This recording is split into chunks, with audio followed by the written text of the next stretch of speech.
Good morning, Rabbi Sai. Welcome, welcome. Listen, if you were not on the cruise with my wife, raise your hand. If you are on the cruise with my wife, raise your hand. Not bad, not bad. The boys are back. The boys are back. Michael, Chaya. What's your name? Remind me your last name again?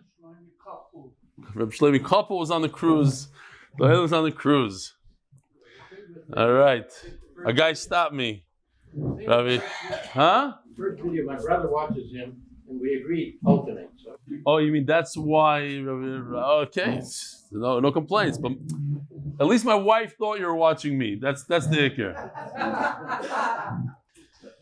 I say, take a look for a second. Hello, everyone. Everything is turning around because I'm so excited. Hello, my name is Shlomi Daskal. I'm looking so much forward to Yetz Hashem to see you. Shabbos Kodesh Pashash Vayishev, December 20 to Sunday. He says December a sheker right now. He's sheker. It's going to be a beautiful he weekend. He says Bava Basra was hard. With MDY, with Rabbi Stefansky. Obviously doesn't we do learned Bava Basra. It was so hard. Baruch Hashem, we're here. Almost done. Rabbi Yosef. Join me. Yetz Hashem. I'm going to be there Motzei Shabbos. It's going to be a beautiful, beautiful siyum. Looking forward.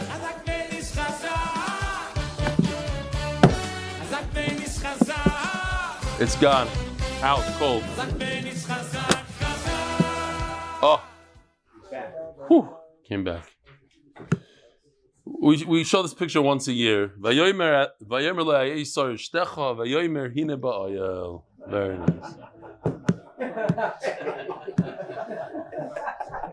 Very good. Never gets old. Never gets old.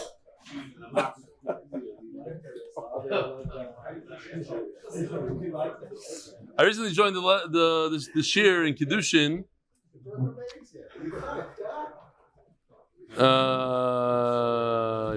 Okay, this I'm not gonna. I can't read this. Too hard to read. This I'm not gonna read. This is our new updated sponsor sheet. What's new here is premium solutions that came in yesterday. Yeshua Koyach.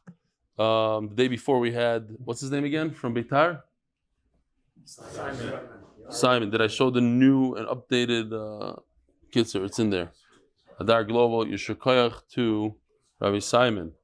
Okay, fine. We'll just jump into the sugi. Why not? Parnassa Chodesh. I know Mendy's gonna love it. So the covet Mendy, who's coming to the shop. If you want to see Mendy up close and personal, come to the Shabbaton. And Sechta for the safe and speedy return of all the hostages. Zechraya ben Moshe, Chaya bas Yosef. Parnassa Chodesh Kidnovations LLC in honor of my uncle Elchanan, Pressman, and Fishel. It should be zechus for Akiva Simcha Ben Fayga, shidduch for Yehudit bas Chaya. Thank you for Rebbitzen Stefansky for selflessly giving up her husband for the klal. It should be zechus for a year filled with Mazel, Bracha, hatzlacha, Parnassa B'revach and Refuah. Parnassa Yosef ben Chaya for Parnassa B'revach. Parnassa Tzvi Spero for Shleimah for Yitamar ben Chaya Blima. Parnassa Refuah Shleimah for Yosef Chaim Shmuel ben Altanachama from his grateful family. Parnassa in honor of Eli from Naftuly Kraus at Blackbird Recruiting. Yeshua Koyach. Parnassa Yoim. Pinchas Burn. He changed his name to Pinchas. I don't even remember what his other name was. Phil. This I don't like so much. You're outside of Mary, Burn, Miriam, Leah, Bad, Yosef, zechurah Bracha. See you at the Shabbaton. That I like a lot. If anybody wants to see Phil Pinchas Burn live in the flesh, come to the Shabbaton. Parnassa Yoim, this is Mamish MDY at its best. Happy 7th birthday and big Refuah Shleimah to Yaakov ben Miriam, son of Zoom Chaver Yisrael Bartlett from Baltimore. You see Yisrael Bartlett on Zoom all the time, probably every day. I haven't been on Zoom in a while, but he used to be there Mamish every day. Zoom is on, maybe he's there. Maybe he could zoom in on the Zoom Chaver Yisrael Bartlett. He might be in the hospital now with his son. For zechus, this is the chaver from MDY. He got together and got him a happy birthday for his son and a Refuah Shleimah. For the zechus, for Eli and the whole MDY staff to continue to make Torah so enjoyable for so many. Chaya. Rabbi said we're doing a lot of chazara today. We're in Daf Kuf Nun. Easier sugyas. Shloimi Daskel, join us, and you won't be saying that Bava Basra is so hard. It's not so hard. It's so easy. It has to be Yeshnoichlev and Misha Meis is a little bit, maybe on the harder side. Fine, we'll give you. But we're 150 daf in. 120 of those daf were super easy. Says the Gemara. We are like 8 lines from the top where we got a little bit of a head start. So I'll remind the Olam that on Amud Beis, all the way on the top of Amud Beis, it said like this: Shir karka kolshu. This is a counterintuitive thing, and this is our whole sugya basically. In order for a shchivmera, that is, gift should be a gift where he can retract it, he has to give all of his belongings. Because as soon as he doesn't give all his belongings, that means he's reserving in his mind, he thinks that he might not be dying, and if he doesn't die, then he's going to want his belongings back. So Mela, if he doesn't give everything, then he's not dying. And therefore he cannot retract. Matanasa kayemes, it's a good matana. It's not a matana of a shchimera. Matana shchimera, or a mitzvah machmas misa, somebody who's dying, who says, I'm dying and I'm giving this away, he can retract. Special halacha, he can tell you, if he becomes healthy again, he could say, hey, I didn't mean to give it all away. So shir karka kolshehu, these are the words that the Gemara was focusing on. We read them and we translate them literally. Shir karka, if he left over some real estate, kolshehu means even the size of a needle. Matanasa kehemes, he's not giving it with full intent to give it away, and therefore it is a full gift. It's counterintuitive. Since he doesn't think he's dying, then it's a full gift. If he thinks he's dying, then it's not a full gift. Yeah? It's a little tricky. Matanasa keyemes, it's a great gift because then it becomes like, let me show you this chart for the 20th time, but for the Hebrew, I did not show the whole thing, and they started having issues, but they were remembering based on the arrows. Everybody's saying, oh, I remember the arrows. We have a matana of a bari, a very healthy person who gives away a gift. There's no retraction. The thing all the way, there's zero retraction. All the way in the bottom, that's the best case scenario for somebody that could retract. That's a mitzvah machmas misa, as we're going to see tomorrow even. The idea that a person says, explicitly, he says, I'm dying, and that's why I'm giving it. So if he doesn't die, he can retract. The shchimera guy, he doesn't say I'm dying. He's dying, but he doesn't say I'm dying. And he gives away stuff. So if he gives part of it, that's what we're talking about right now, then the arrow goes up, then he has hatzlacha like he's healthy. And therefore, he cannot retract. Matanasa keyemes, he can't retract. It's a great gift. But if he gives away everything, then he's like a mitzvah machmas misa. He's a true dying man who says, I'm giving everything away because he doesn't think he's going to live. You see, from the fact that he's giving everything away, then he could retract. Fine. But the Gemara focused on these 2 words. That what it says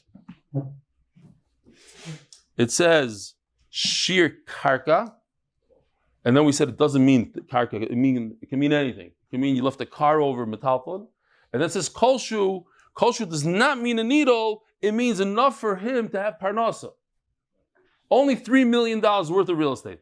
It went from kolshu to like who knows how much. I don't know what it is today, but ask anybody. It's not simple to make money in real estate. If you want to have passive income to support yourself on real estate, you need more than 1 or 2 apartments, right? It's not, how much is it? Here in Eretz Yisrael, if you have an apartment, you're probably losing money on the mortgage. So how much? You need a lot of real estate. An apartment costs $1 million. You need 3, 4, I don't know how many. From kolshu, it goes to $4 or $5 million. Okay? That's a big jump. So says the Gemara, now we're holding 8 lines down.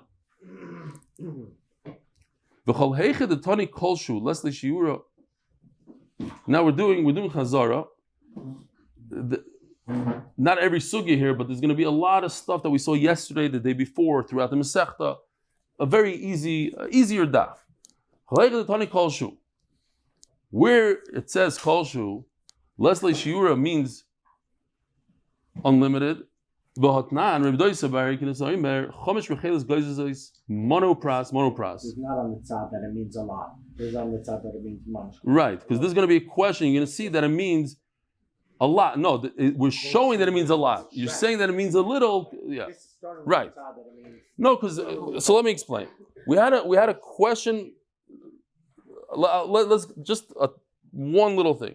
We had a question that no, kolshu should mean kolshu and karka should mean karka.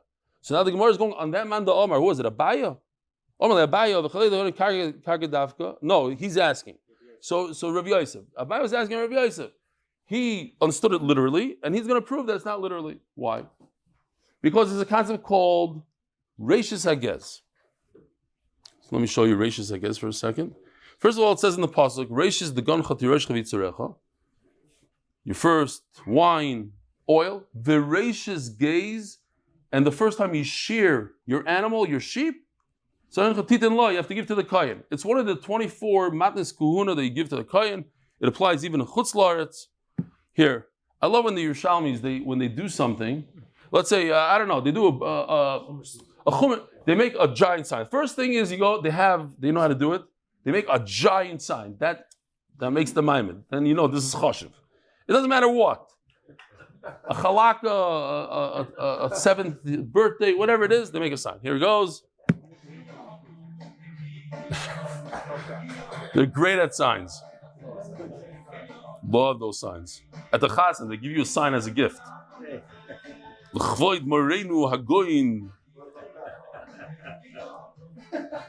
But we don't do this in the cheder so much. So now today they use electric shavers, but he's doing it like in the good old days.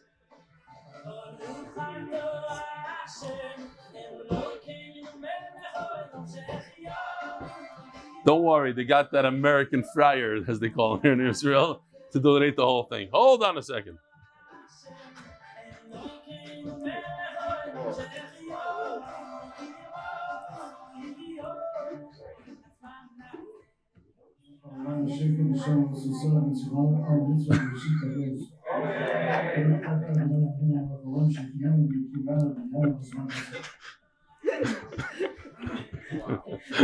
I see you enjoy it.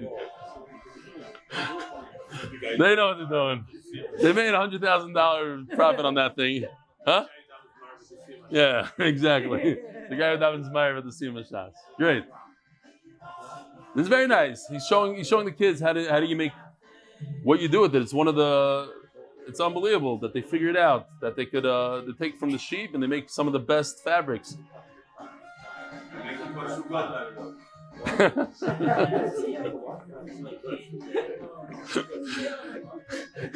Yerushalmis make kippah rugot out of it, he said. That's what he meant to say. He's making strings here, threads. Okay, anyway. So it says like this. The shear for Reishis Hagez today, according to Chachamim, is you have to have mana upras, 1.5, which is about 1.5 pounds maybe, something like that. Between 3/4 of a kilo to a kilo and a half. So it could be even 3 pounds, 1.5 to 3 pounds, let's say, worth of wool. From each one. 1.5. That's the shear. How much is it total? 7.5. Rabbi Yosef ben Hirkinas says, no. It's not that much. It's a kolshu. How much is a kolshu? The Gemara says here. Let me just show you. The total is 1.5 mana. In other words, you have to divide the 1.5 mana by 5. So each one is 0.3. Let's see inside.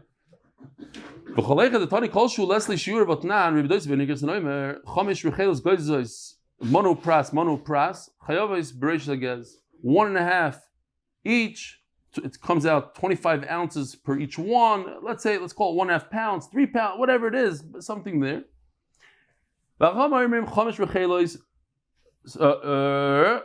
Sorry, that's Rabbi Yosef ben Hirkinas. Oh, we have it backwards here. It's only a mashu.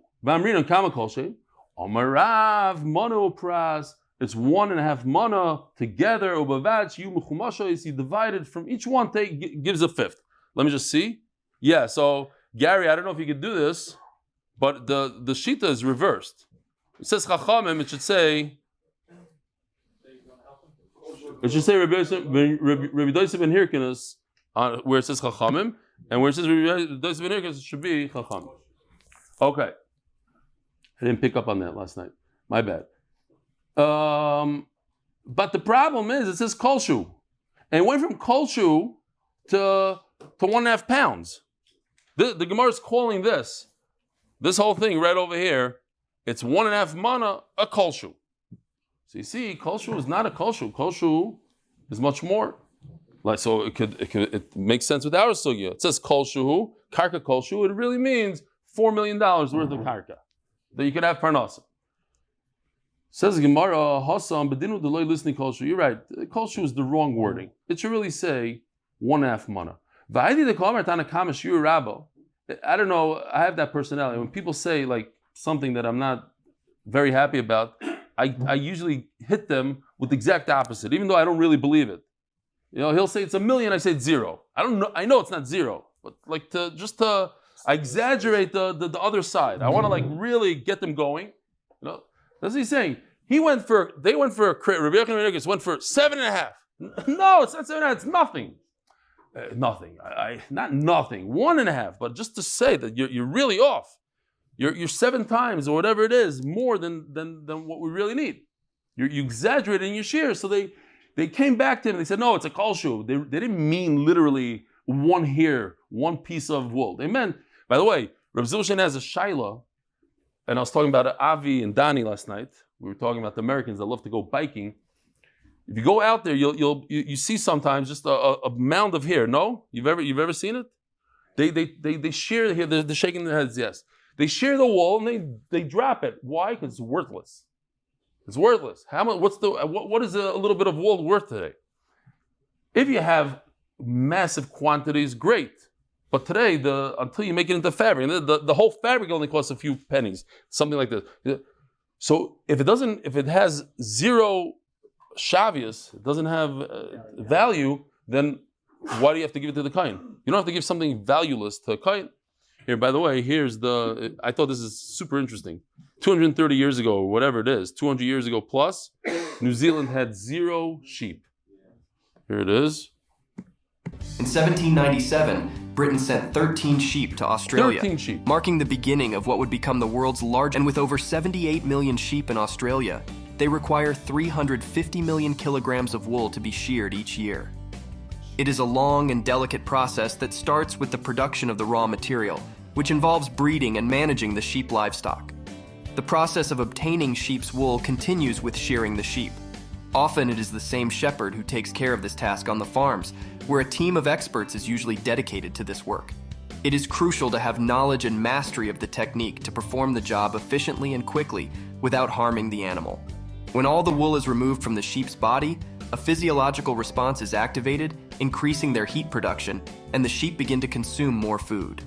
This contributes directly to their good nutritional state and well-being. After shearing, the wool goes through a lengthy process to obtain the final product, the wool itself.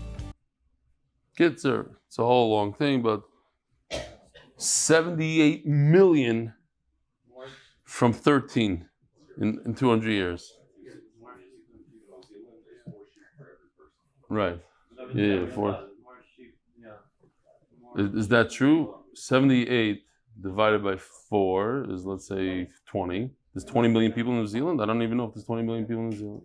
Look it up. It's probably... Huh? It's like the gun ratio in the United States. Hello, bye. We wouldn't have so many issues. One part of the criminals, they have most of them. Says the Gemara like this. 5.2 million in New Zealand. Oh. So now it's 20 sheep. Omar Pshita. Now the Gemara just goes through very simple things. Omar mitata leplanya. If a person says, what kind of person are we talking about, Rib Mendy? A shchimera or not? Yes. Wrong. Even a bari. Anyone. Omar Metadel Planyo, it's a good thing you came to the shir today. Yeah, right. No, you're not wrong. But we're not even talking about a shchimera. Moving on, a person says, I'm giving my metaltalin to so-and-so. So anything that's a utensil, he's koina. What does it not include? Besides food. He said utensils. Food is not a utensil. But if he said kol metaltale, not money, not metaltale, but he says kol metaltale, afilu chitusare. So that includes even food, because food is movable. So it includes food. Vafilu rechayim holyoina kana.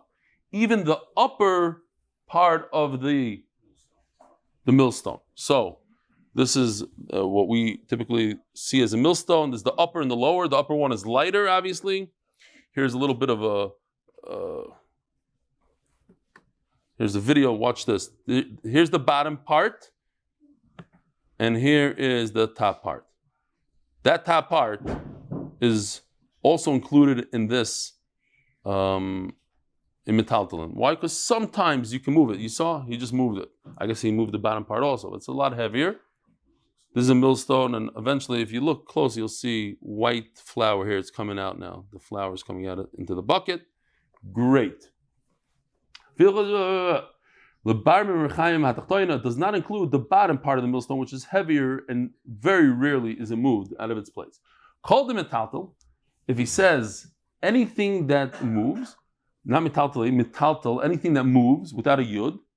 So, as long as it's not a house, it moves. Even the bottom one moves. So now we have a shayla.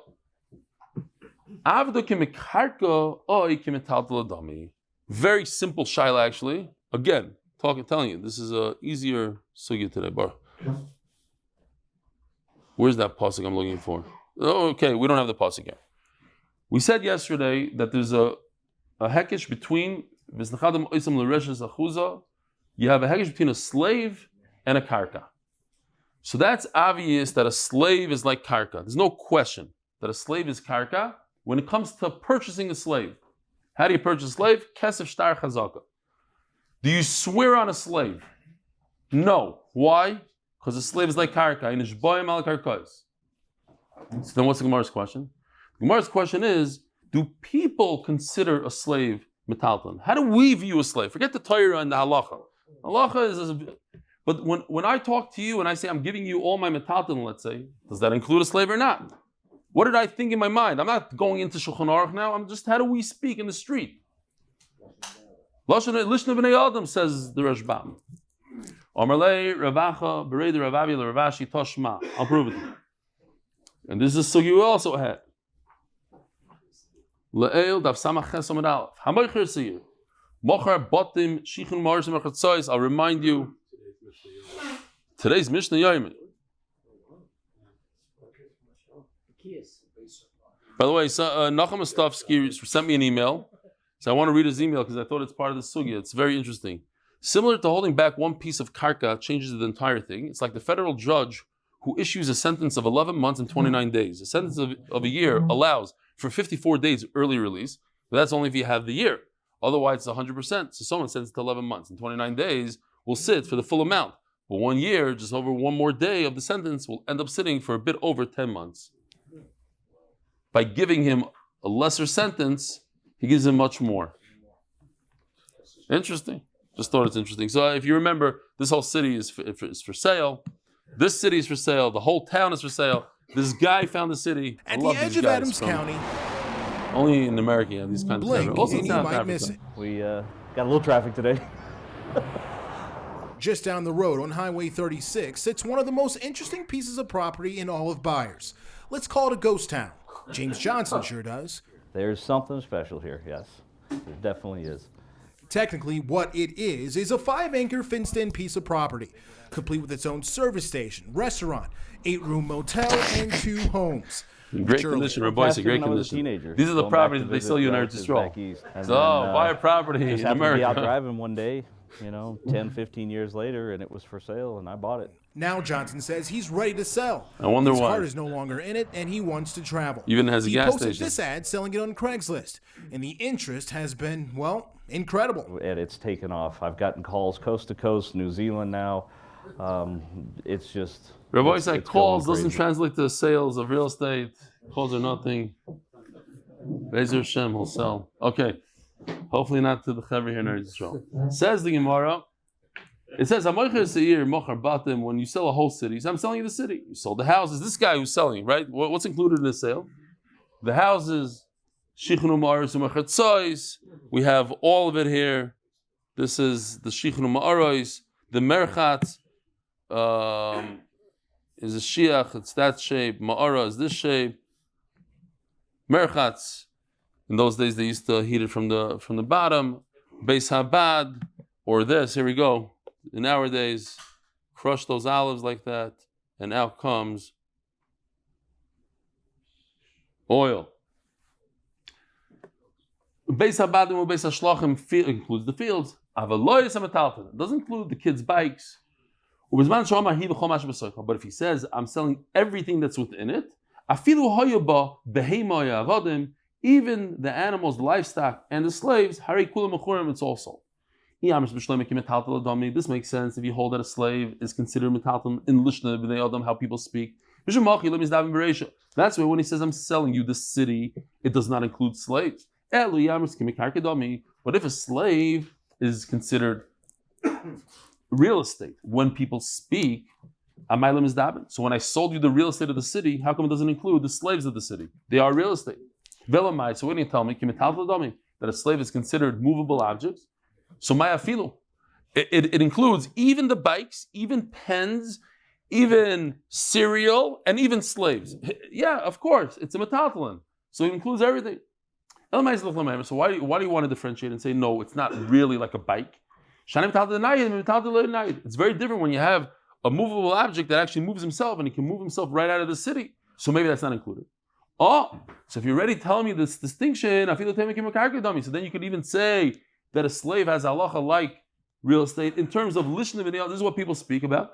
But but it's not included in the sale of real estate, because when a person said, I'm selling you all the real estate in the city, he did not really mean the moving real estate. Oh, let me show you. One of my favorites, even though it's like back in the day when we first got our 3D animator, so he did this for Karka Denaidi, if you remember, you remember.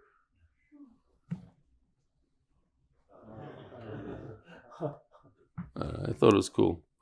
Anyway, Tashma is a slave called, in the slang, do people consider him karka or metaltalin? Tashma koisav la'avdei kol nechasav. Again, a sugi that we had. If you sign off all your belongings to a slave, yatsa ben chayr. He goes out. Why does he go out? Because you said you're giving him everything, and he's part of the everything, so he acquires himself. Shir karka kol shehu. But if you said, I'm giving you 99% of what I have besides one piece of real estate, lo yatsa ben chayrin, he doesn't go out because perhaps what he meant is, I'm reserving you as that one piece of real estate because you are real estate. And memela, I'm not giving you back to yourself. And if I don't give you back to yourself, then everything I gave you is kumashikana evet, kana rabbi, I get everything back. Reb Shimon Oimer, but Reb Shimon says no. A slave is not karka, it's not metaltalin. Loylam u'menchorin, he will acquire himself unless unless he takes for himself 1/10,000 of all the belongings. He says, I'm not giving you 1/10,000 of everything. And that can include the slave, 1/10,000. And we're still getting to the right here. Also, it's 11. If you tell your slave, I'm giving you everything besides one metaltalin, so then the slave doesn't acquire himself. We had this yesterday, if you don't remember. When it comes to a ksuba, and we're going to have this on Amud Beis, the Gemara is going to explain, when you give your wife everything, then she doesn't get anything. Then she becomes an apotropos. What if he reserved one piece of karka? Then it's different. But if he reserved one piece of metaltalin, That's not considered shir. That's as if you gave everything to your wife, and she doesn't get anything. Oh, and that's it. That's all we need to hear. I asked you, what is a slave? Is a slave metaltalin or karka? Here's the answer. Avda metaltalu. People consider a slave metaltalin, and therefore when metaltalu have a shir.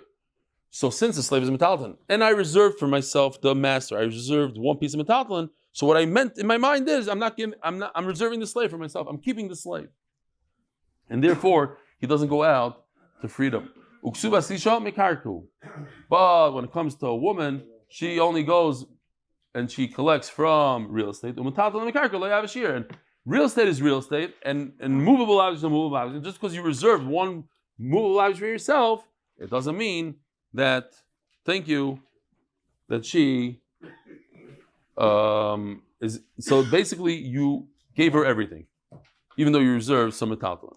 Turning to the daf, the Pressman by the Berkovici family, the zechus klal Yisrael. Thank you. And Glenn Esserson, dedicated to Gilad Jacob Israel. Thank you for bringing the daf into my life. Baruch Hashem. Omerle, daf kuf nun Amud Beis. Omerle, anan mishum delav krus gita masninen law. The problem here is not about the kol shehu and the metaltalin and the karka over here. Something else. The what? If you talk about a get of a woman, it says in the pasuk kosav law sefer krisus. Very famous lashon of the Gemara. Davar hakoires beinoi leveina. When you divorce a wife, it has to be 100%. There can't be any attachment between you and your wife. And we know the very famous hekesh between a woman and a slave in terms of halacha. La la miisha. We learned the halachas of Eviknani from a woman. So by Eviknani also the same thing. When you give him a get, krisus, a get cherus, it has to be 100%. It has to be a sefer krisus, just like a woman, 100%. Now, the fact that the master is mentioned inside his get krisus, that ruins it. It wasn't 100%. He's mentioned in there that he's reserving for himself something, a piece of metaltal. That ruins the krisus. That's what the Gemara says. Lav krus gita masnin Allah. So Mamela, it comes out a very interesting halacha. It comes out that if a master reserves one item and even points out which item it is, they were arguing with me about it yesterday, I looked it up. Even if he points out the item in the shtar, it's not, the slave doesn't get anything because that one small item that's even mentioned. He didn't say, I'm reserving a piece of metal and maybe that piece of metal means a slave. No. At this point, we're learning that the mention of anything in the shtar, what's it called? Shtar Cheiros, whatever it's called, that ruins the shtar. The shtar is no good. Not because I meant that he is that piece. Here, we have this for today. Oh no, it's not this. Hold on. No, sorry. Wrong one. No, this is different. This time, don't try fooling me. This time, you'll bring me everything. Okay, I'll give you everything, but I have to keep my NDY socks. I can't live without these socks. It's my whole life. That should be okay. You can stay with your stinky socks.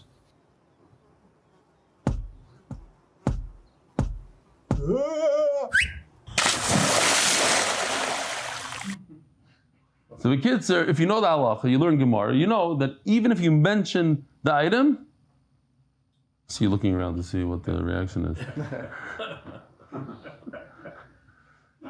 Okay, the kids are, it happens to be, I didn't tell him anything, but the stinky socks is not far off from the truth.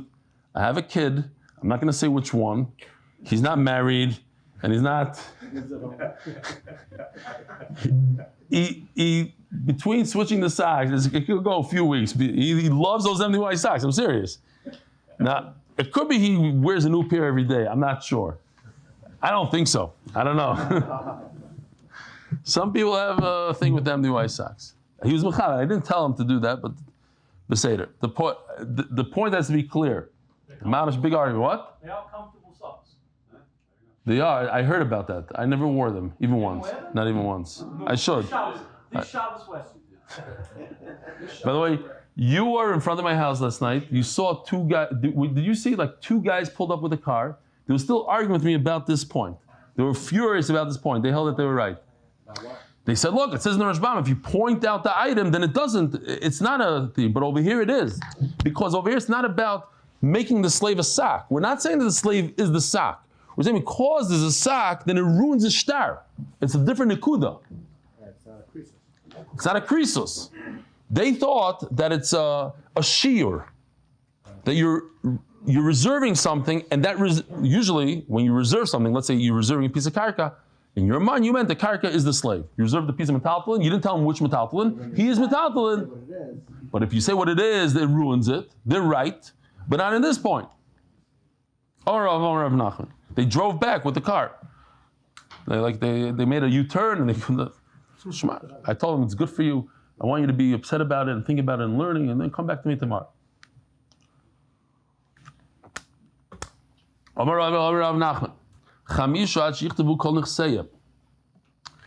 Rav Nachman, and most of this we did already, even today.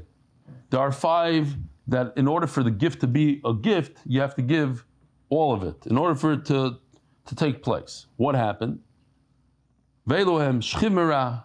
We're going to explain each one. Avdoi, ishtoi, ubanov, mavrachas. Mavrachas is a woman who wants to hide her belongings from her new husband. She's getting married. She doesn't want him to know that she owns a bunch of stuff. She doesn't want him to marry her for the money, let's say. So she gives it all to somebody, usually to a relative. She says, I'm giving you everything. In case I ever get divorced, I want it back. Did she say it? She meant it? Let's see. Shchimera. It's not. Shchimera because of kol nechasav la'acherim. Now, does the Olam remember? Kol nechasav la'acherim. V'shir karka kolshu. He gave 99% of what he has to someone, but he left himself one piece of karka. That's how we started off the shir today, Rabbi Yosef. It's a great matana. Question. Think about this before you answer. Do you need to make a kinyan here or no kinyan? He gave 99% to somebody. Does he have to make a kinyan or no kinyan? Yeah, is l'shchimera makes a kinyan, not a kinyan. Now I want you to think about the chart.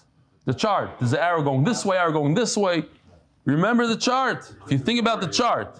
You hear what? I would listen to this guy if I were you. Say it loud. What did you just say, Shamshi? If you left stuff over, it's a matnas bar, and he needs a kinyan. If you left stuff over, you gave 99%, you left some for yourself, so it becomes a matnas bari, not a matnas chimera, and a matnas bari you have to do a kinyan. Let's see again. Here it is. Matnas chimera with 2 trees, the center row, 2 trees. You must make a kinyan like a bari. If you give it all, then you can retract. But you have to make a kinyan. It's very important to remember this. I know, but I didn't hear it. I heard from Shamshi. Anybody else say it? I'll be Zared also. Sorry. A few people said it. Great. Baruch Hashem, I'm happy. Certain people I don't let say, like Oshi, because Oshi knows it. You can't say it. And if he didn't leave anything for himself, therefore he can retract. That's a perfect retraction. And then he doesn't need to make a kinyan, right? No kinyan necessary in this case, right? Let's go back. Where's that thing? It's on. Then it's a mitzvah machmas misa. Beli kinyan. There's no kinyan if you give everything. Okay. Avdoi. What about a slave? We also learned this. Give everything over to your slave, Yosef ben Chayrin, because he's included. So it's kol nechasav. It has to be everything. By the way, kaisav doesn't mean to write. It means giving over. Shir karka kolshu, like Yosef ben Chayrin. If you left over even a little bit, he doesn't go out. Why? Because maybe you meant that the karka is him. Ishtai. What does his wife mean? Dama Rav Yehuda Shmuel. Hakaisav kol nechasav. Again, it has to be all his belongings. L'ishtai, lo'isala, b'trapa. This is one of those 3 things that doesn't make sense halachically. And Chacham instituted anyways, that if you give everything over to your wife, even though it says Mefurish, I'm giving everything to the wife, a person never leaves his sons out of the Yerusha like that, and it doesn't make sense. What he meant is he wanted his wife to be in charge. Banav the Snan, and what about his sons? Because of Kol Nechasav Lebanav, he gave everything over to his sons. Because of Lishne Karka Kolshu, and he gave her a little bit of a Karka, Ibduk Subasa. In that case, Dafka Karka, as the Gemara is going to say later, only Karka, everything else is Metalton, but in this one case, because a Ksuba is Karka, so if he gives her a little bit of a Karka, she doesn't get a Ksuba. She was there, she didn't protest, she accepted it. Mavrachas is the woman who's trying to hide her how do you say belongings? Her whatever, her assets. Oh, assets is a good one. She's trying to hide her assets from her husband. It has to be 100% that she signs it over to somebody else. Here we have a little bit of a mavrachas. Let me just see. My wife, do you want to buy this field? And she goes and she, remember that sugya where she hid her money? He was just trying to see if she has money. So there are women that try to hide stuff from their husband like that. All 5 cases, if you leave over, you don't give 100%. In other words, you left the car, then you didn't do a good job. But when it comes, one of the 5 cases is talking about a ksuba. In that case, if you left over the car, it is 100%. Why? A ksuba comes from karka, if the cars are mentioned in the ksuba, that the wife could go and collect from those cars, and they're in the garage, have a shear. That is considered a shear. Again, this is talking about Rebbe Leibi. This is not only a shchimera, but also a bari.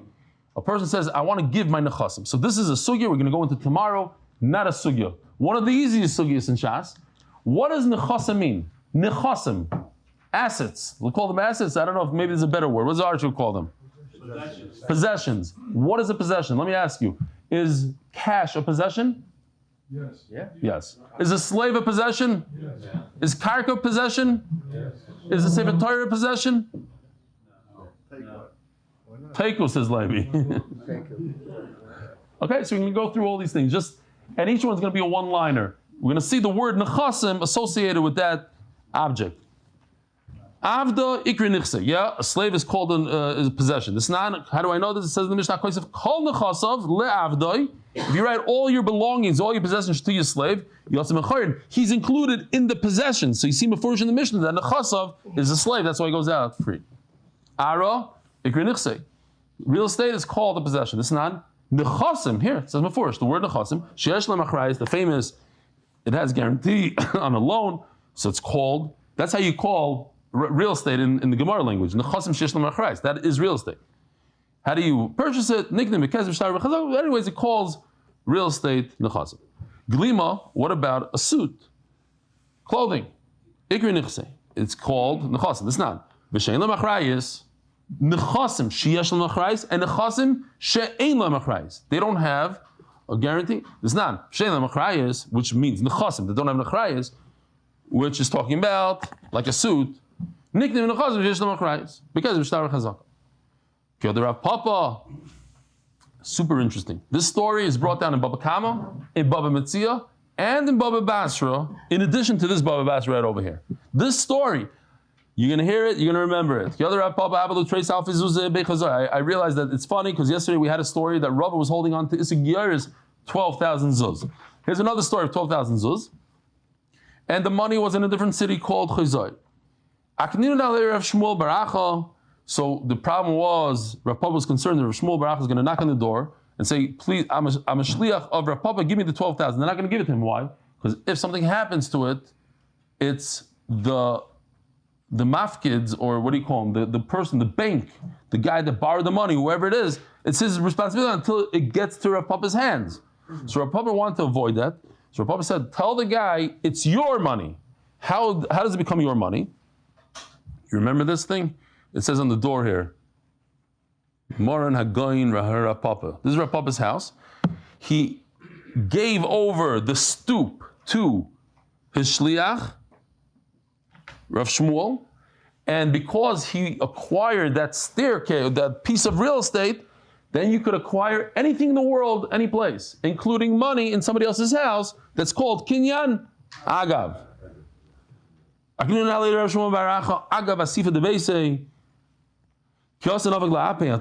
when he came back with 12,000 zuz, he ran towards him. All the Rishonim discussed what was going on here. Why was Rebbe so excited about some money?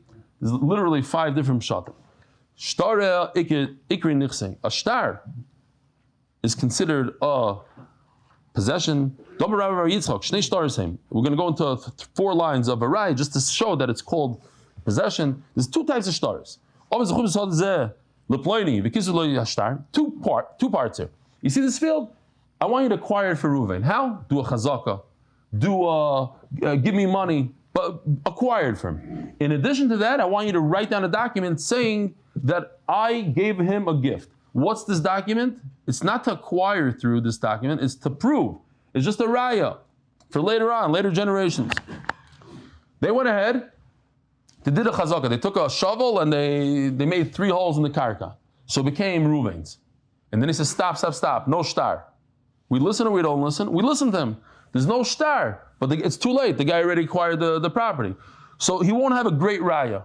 He'll have the witnesses or whatever, but he won't have a shtar. So that's one type of shtar. If they already acquired it, the guy gets it, but he doesn't get a shtar. Now there's another shtar. I want him to acquire that field on condition that you write a shtar. So you have to write a shtar first, otherwise it doesn't become his. If he retracts, you can retract the entire kinyan. Okay, we're still not at the raya. This is 3. The 2 that we just spoke about. Idach. Let me just say before I forget. Motzei Shabbos Beis Hashem 8:30 sharp. Not going to be so late. This Motzei Shabbos Beis Hashem. And what else? Sharp means 8:35. 8:30 sharp. Anything else that we need to say, talk about? Don't forget to start bringing people for Sanhedrin, Shabbaton, all the Givaldik Zachen, but Sanhedrin, don't forget. Go out of your comfort zone, bring people in there. What's your name again? Remind me your name? Someone Barry. No, somebody wrote me, I thought it was you. Somebody wrote me that her husband, I hope I don't lose that email. It's a good one. She wrote me that her husband walks every single morning from Hay. Who here walks? What's your name? Let me see. What's your name? Daniel what? What's next to you? I think so. I think that's you. Did your wife write me an email? Oh yeah, that's you. Okay, I better. It's a good one. Huh? Yosef, if you see that, do me a favor, send it to me again. It was a good one. Your wife is very proud of you. What? What is it next to you? He has a gift for you. Oh, that's right. Get over here. Come. Get over here. At the end of the year. Hopefully everybody's watching this. So let's just finish up as he's coming. You want to just give it to me when I read the email? Too bad. We'll do it twice. Check this out, Rabbi Sai. Get in the picture. Yeah. Oh, this way. Oh, here we go. Shkoya, thank you so much. Wow. Very good, yeah. It is? Yeah, very good. I'm sure Trump is not going to sue or anything. You can't use his name stam like that. 2022. All right, let's just finish. So this is a foolish person who writes a shtar before there's a deal. You know, the cipher just showed up in town. You know what? Let's just write the shtar. If it gets lost, it messes him up. The buyer will just take it and say, hey, I bought it without even giving me money. Now here's the interesting halacha. The buyer wants to have the shtar, but he never received it. The shtar is still at the lawyer's office. Is it his shtar or not? So the Gemara says like this: this is again kinyan agav. He does a kinyan in the karka. Nikno shtar wherever it is, it's in the lawyer's office. He acquires the shtar. It says over there like this: Nechasim. This is the raya. The shtar is called nechasim. Nechasim she'ela machrayus niknim im nechasim she'ela machrayus. You can do a kinyan agav b'kesef b'shtar v'chazaka. Rabbi say shtar is neches. Have a wonderful day. A good Shabbos. We'll see you Motzei Shabbos.